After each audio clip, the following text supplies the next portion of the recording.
So, hi everyone. Welcome to Congregation of Dr. Ames weekly meditation Minyan.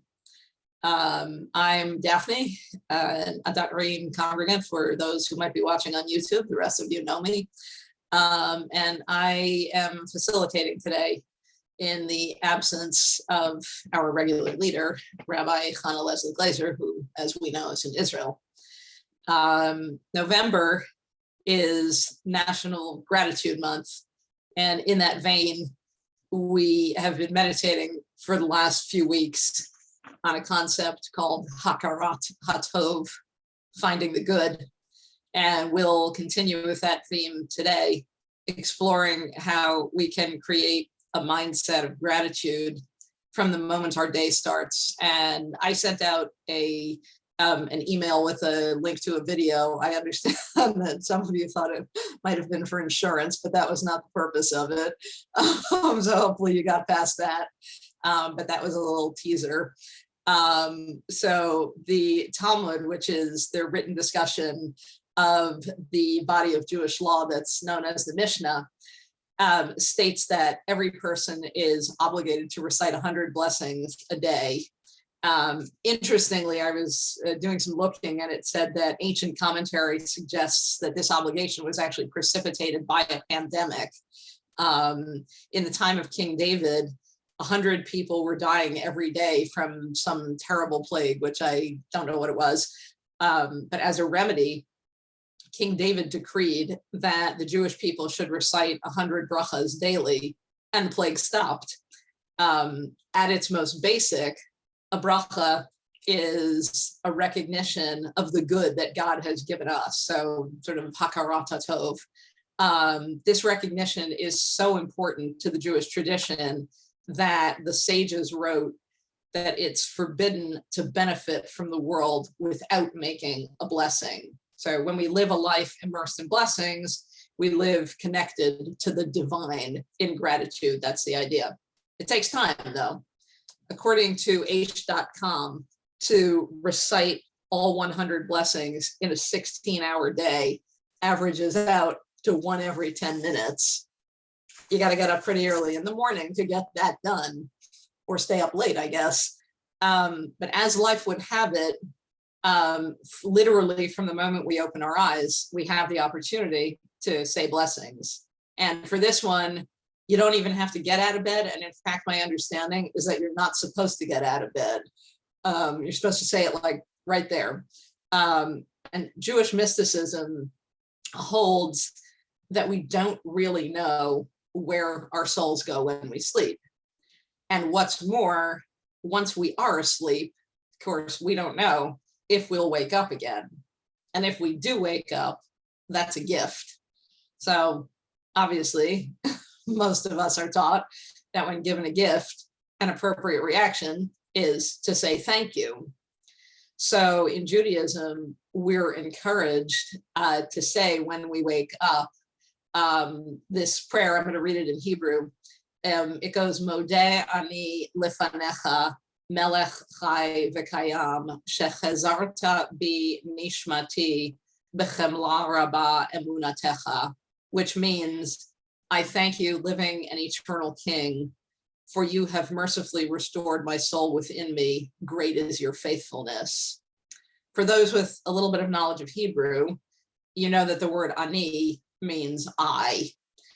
So why then do we say modeh ani, which literally translates to thank you, I, excuse my telephone. Wouldn't it make much more sense to say ani modeh, I thank you? So I was surfing around a little bit, and an article from My Jewish Learning suggests that the prayer starts with this word modeh, because before we say anything else, we should express gratitude. After all, God trusted in us enough to grant us another day to live. As we say, talk about a vote of confidence. So that makes me think of a quote from the American writer Richard Bach. He says, "Here is a test to find whether your mission on earth is finished. if you're alive, it isn't. Clearly, we still have work to do, and we can choose to see that mission as either onerous or inspiring.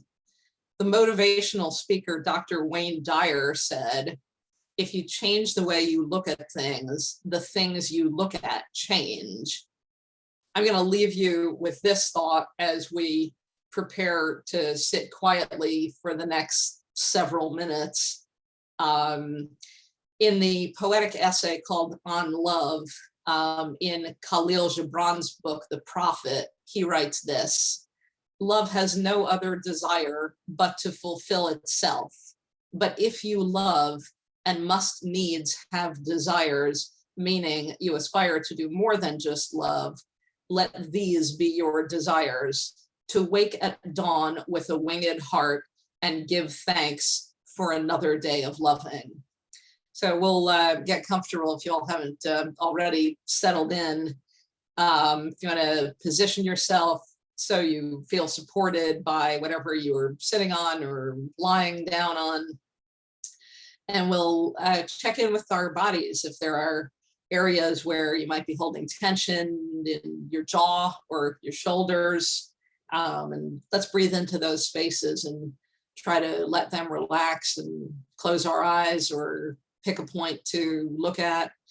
And we'll sit now for the next, I guess, about 12 minutes or so, during which time I would invite you to think about what you might give thanks for as soon as you wake up. So enjoy your quiet time, friends.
Friends, we have come to the end of our meditation time.